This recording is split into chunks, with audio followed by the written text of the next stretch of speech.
But let's move on to the next subject and the transgender so-called issue. Now, if you've ever heard me on this show, or if you listen to my old podcast, Run's House Podcast, I did a full podcast on the transgender so-called issue.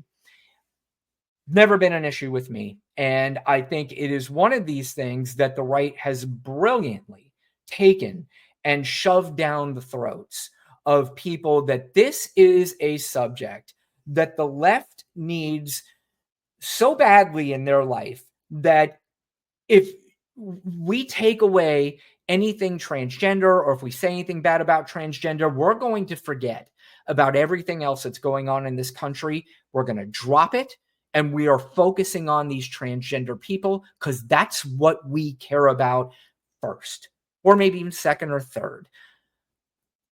It's brilliant. I got to admit, brilliant job, because it helped them win the election, because there's a lot of very uneducated, insecure men who hear transgender and it gets them, oh my God, transgender. If I admit that I like something like transgender, you know what might happen? People might think I'm gay. And if people think I'm gay, then my life's fucking over. Even though probably half of them have some sort of gay tendencies. That's for a psychologist, and maybe we'll have a psychologist on one day and discuss that. But this idea that the transgender issue is a top issue with the Democrats has been a brilliant move. Just a brilliant move by Republicans, because it is stuck. And you've had people, maybe even some people on the left, who got gaslit into this idea that the transgender, which by the way is 0.6% of the population, it barely exists. And you know what barely exists even more? Boys playing in girls sports. It literally doesn't exist. And if it does, it doesn't exist on any level where I give a shit about it. In fact, I called it my give a shit meter. And if I were to take my give a shit meter and it was to go from 0 to 10, where 10 is where I give a shit the most, and 0 where I don't give a shit at all. In fact, most scales go from 1 to 10. Mine goes 0 to 10. You know why there's a 0 on my scale? Because that's how much I give a shit about the transgender issue. Now, that doesn't mean I don't defend transgenders and I don't think that they should have the same rights as everybody else. But based on the issue that you guys are trying to force down our throats as the ones as to what you are saying we believe, 0 on my give a shit meter. 0. It doesn't exist, because the scare tactics you are using do not exist about transgender. But you know who's going to make it an issue? Nancy Mace. Nancy Mace, she's going to make this an issue, first of all, without ever meeting. So there is, let's back up, by the way.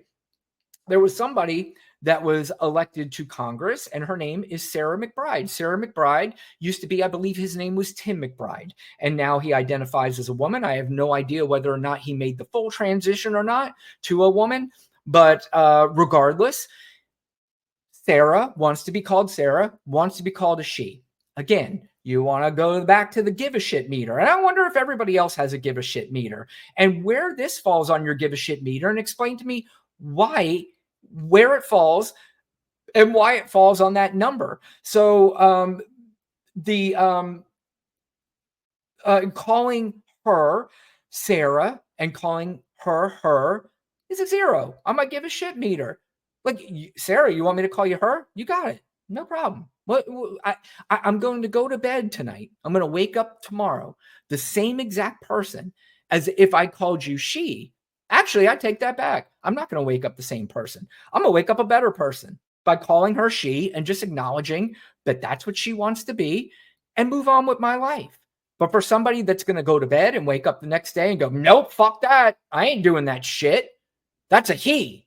And you know what else I'm going to do? I'm going to do something like this to welcome Tim, or whatever his name is, to Congress. Great. By the way, I want to keep in mind, these are the Jesus people. These are the Christians who are accepting of everybody.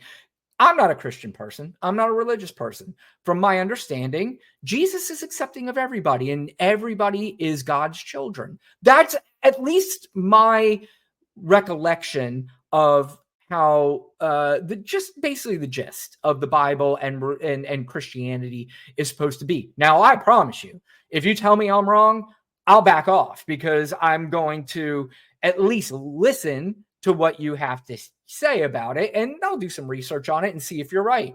And then my apologies if you are.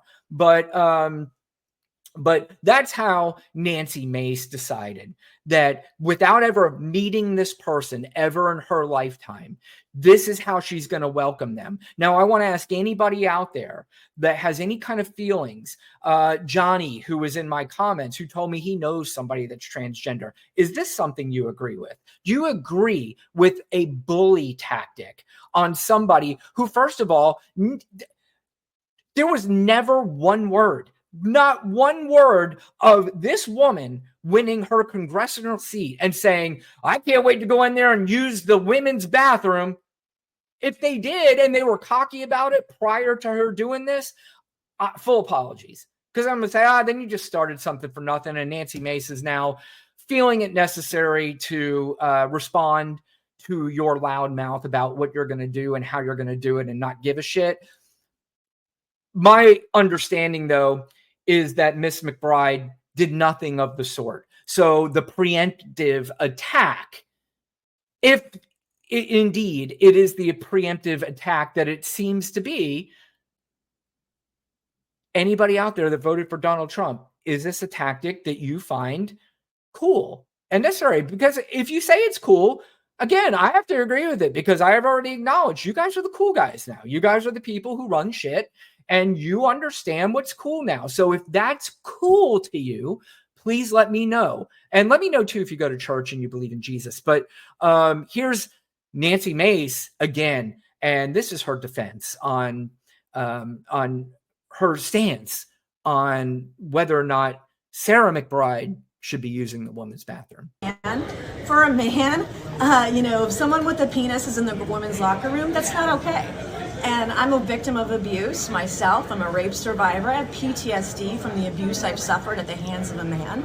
And I know how vulnerable women and girls are in private spaces. So I'm absolutely 100% going to stand in the way of any man who wants to be in a women's restroom, in our locker rooms, in our changing rooms. I will be there fighting you every step of the way. How do you think Can I just tell you something? I don't feel her to be genuine about this at all. I really don't. This is really just a bully tactic, and this is her playing the we run shit, we're MAGA, we are the full-time sheriff in town, and there's nothing you can say now. Nothing. I am going to make this an issue, even though nobody's made this an issue before. I'm making this an issue. You know why? Because I can, and because I'm a bully, and because I can tell you to go fuck yourself. She's not genuine about this. She doesn't give a shit about little girls in bathrooms, because if she did give a shit, because she would have the same energy about this, about the pastors and the priests in all these churches who are molesting little kids. In fact, I guarantee you, I could pull up way more stories of people in the church who are molesting children than I can transgender people. That's a challenge that I am willing to guarantee. I'm willing to guarantee that that's a fact. So if anybody wants to take that challenge with me, I'd love to do it. You can email me at runshousepodcast@gmail.com. That's my old email address from my old podcast. So runshousepodcast@gmail.com. But here's the thing, and this is a response from Sarah McBride, which this, by the way, needs to be the tactic from here on out. You know what? You want to sit there and you want to be a bully towards people. You want to just preemptively attack somebody without them saying one word about any of this stuff. You want to do it? Go right ahead, because at some point, this is all going to backfire on you. That I am positive of, because human beings, after a little while, you got to remember, everybody that voted for Donald Trump's not in the cult. They're not going to just take every word that comes out of the cult and just bows down to. Not happening. There are a lot of people who voted for it because of the economy, and they're very confused on how the economy works, and that they believed that what Donald Trump did 4 years ago was actually something that he did to make the economy good. I can assure you that's not the case, but I'm not interested in giving facts about that anymore because facts don't matter, as I've stated many times. Doesn't matter. So believe whatever you want about the economy and believe that Donald Trump is going to wave his magic wand and everything's going to be perfect. Again, the only thing I would ask is explain to me when it's going to happen and how it's going to happen. But here is Sarah McBride's response, which I found to be perfect. She says, I'm not here to fight about bathrooms. I'm here to fight for Delawareans and to bring down costs facing families. Like all members, I will follow the rules as outlined by Speaker Johnson, even if I disagree with them. This effort to distract from the real issues facing this country hasn't distracted me over the last several days, as I've remained hard at work preparing to represent the greatest state in the union come January. Serving the 119th Congress will be the honor of a lifetime, and I continue to look forward to getting to know my future colleagues on both sides of the aisle. Each of us were sent here because voters saw something in us that they value. I have loved getting to see those qualities in the future colleagues that I've met, and I look forward to seeing those qualities in every member come January. Good luck with that, Ms. McBride. I hope all my colleagues will seek to do the same with me. Well, when you have colleagues like Marjorie Taylor Greene and Lauren Boebert, and Nancy Mace is not going to be part of that anymore. But obviously she still is a colleague. Then I do wish you the best of luck there, because they've also tried to run a little bit on bringing the country together. They're gonna bring everybody together. They have no interest in bringing together you and I. They just don't. If you're a MAGA and they want you and I fighting. I promise you they do. And again, I'm going to go over something that I read a little while ago that's very interesting, that could prove out to be exactly what the plan is and was for a very long time. But they have no interest. Their interest is to play not just the people in power.